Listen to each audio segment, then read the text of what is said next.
안녕하세요. 햇살입니다. 여러분 계신 곳이 평안하고 안전합니다. 오늘 여러분들하고 함께 나눌 책은 감정 회복력입니다. 끊임없이 일어나는 우리 마음속의 감정들이 행운도 부르고 분운도 부릅니다. 어떻게 하면 우리의 감정을 평안하고 안전하게 다루어서 우리가 원하는 그 행운들이 끊임없이 들어올 수 있는 통로로 만들 수 있을까요? 여러분들하고 함께 공유하겠습니다. 감정이 인생을 좌우합니다. 감정은 우리 마음의 소중한 한 자리를 차지합니다. 그 결과 주변의 위협에 골몰하기도 하고 일어나지 않는 불길한 상황을 자꾸만 떠오르기도 합니다. 미국 의학 뉴스웨이 매거진에서 2018년 9월에 실린 한 기사가 있습니다. 많은 사람에게 불안을 초대 없이 들어와 떠나지 않는 손님과 같다. 불안은 몸으로 옮지는 않지만 역병처럼 사회 속에 사납게 돌진해서 사람들의 집단 정신 한 구석에 희미한 잡음을 심는 듯 하다라고 적혀 있습니다. 나는 대다수 정서가 그렇듯 불안도 전염성이 매우 높다고 생각합니다. 감정은 1000분의 2, 3초 만에 사람의 간에 전달될 수 있는데 영향을 받는 사람은 이 사실을 전혀 인식하지 못할 때가 많다고 합니다.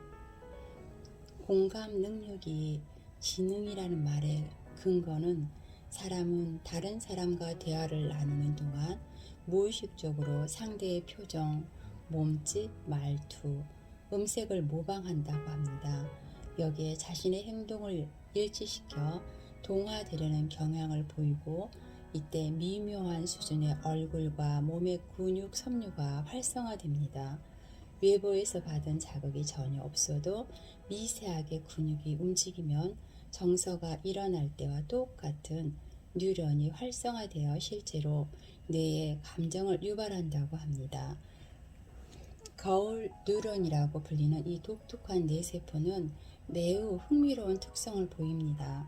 거울 뉴런은 자신의 감정이나 욕구에 대응하거나 다른 사람의 행동에 대응할 때 활성화된다고요. 미소 짓기, 찡그리기, 주먹쥐기 등 어떤 표정을 짓거나 행동을 할 때뿐만 아니라 누군가가 이와 똑같이 행동하는 모습을 볼 때도 거울 뉴런이 발화되는 것입니다.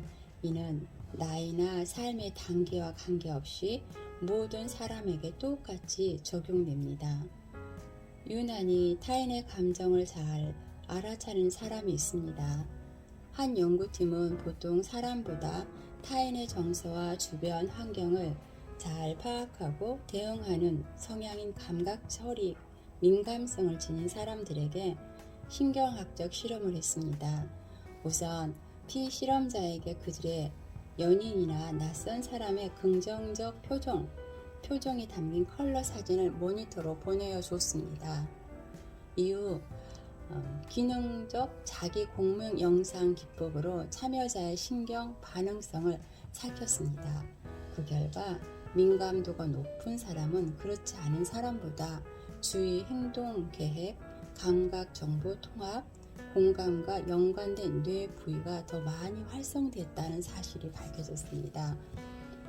집에서든 직장에서든 본대로 배우는 원초적인 정서 변화는 환경과 상황 적응에 매우 유익합니다. 그 덕분에 위험, 위협, 흥분 또는 주변 사람의 기분을 감지할 수 있습니다. 이런 보이지 않는 능력을 활용해 자신을 보호하고 다른 사람에게 환영을 받고 연민을 표현하며 적절한 행동으로 가족이나 친구나 동료에게 도움을 줄 수 있습니다.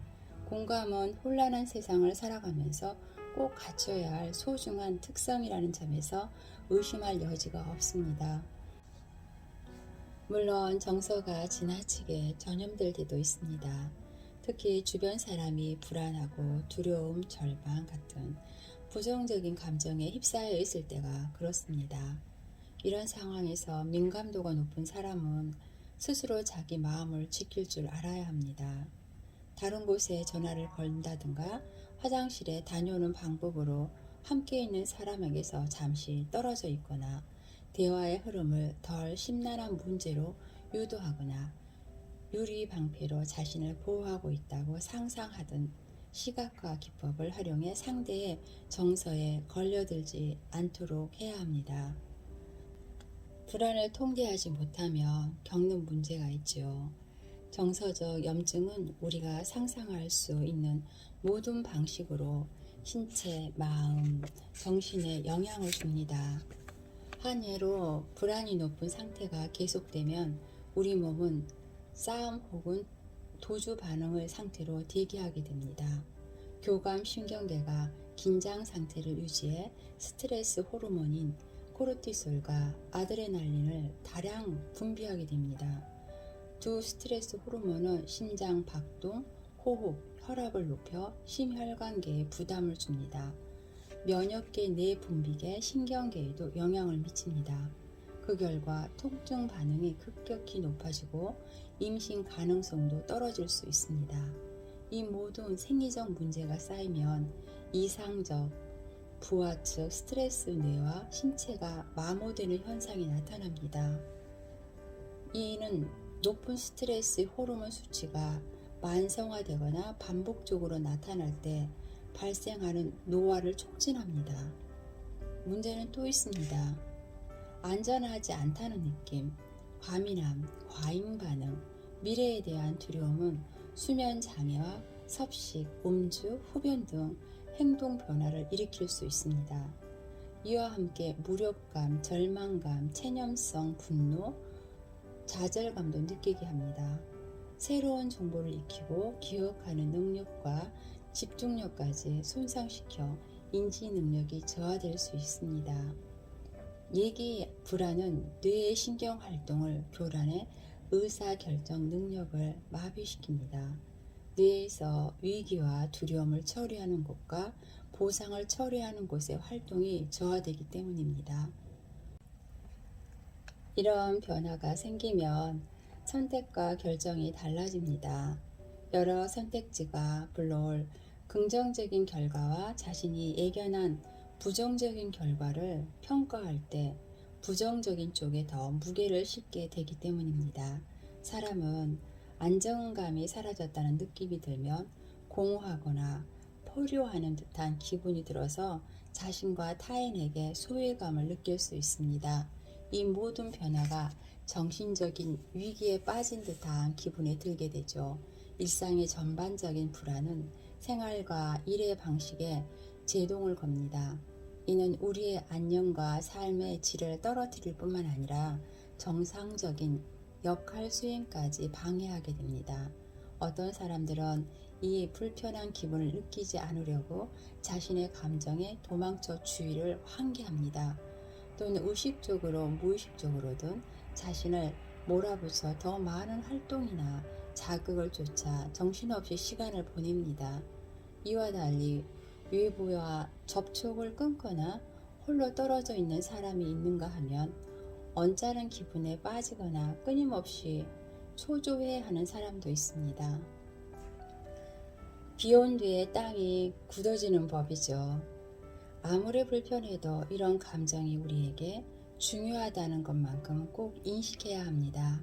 인간은 부정적 감정 덕분에 진화하고 생존하고 적응하며 수완을 발휘하고 창의적으로 낙관을 해결해 나갑니다.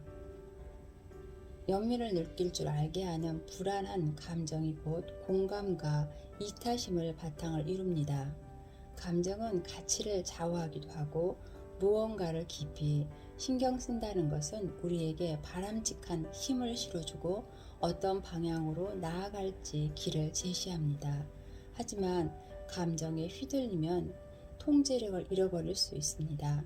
물론 이런 정서에는 어마어마한 에너지도 들어가 있습니다. 감정을 잘 다스려 더 좋은 방향으로 나아갈 방법을 찾는 것은 각자의 몫입니다. 자신의 감정을 파악하고 점검하면 성장할 수 있습니다. 인생의 문제에 더 탄력적이고 용감해질 수 있습니다. 그러니 이를 위기로만 보지 말고 기회로 여기는 자세가 필요합니다. 인간은 역경을 딛고 일어나 성장하고 경험에서 교훈을 얻는 엄청난 능력을 지녔습니다. 논쟁의 여지가 있긴 하지만 외상 후 성장이라는 개념이 있습니다. 이는 심각한 질병이나 부상, 사랑하는 사람의 죽음, 자연재해 등 어려움을 겪은 뒤에 심리적, 정서적, 사회적으로 유익한 변화를 경험하는 것을 가리킵니다. 우리 손안에 성공의 열쇠가 있습니다. 우리는 역경 앞에서 놀라운 탄력성과 창의력을 발휘하고 선대의 지식과 발전을 발판 삼아 인생을 사는 동안 자신을 끊임없이 개선할 수 있는 독특한 능력을 가졌습니다.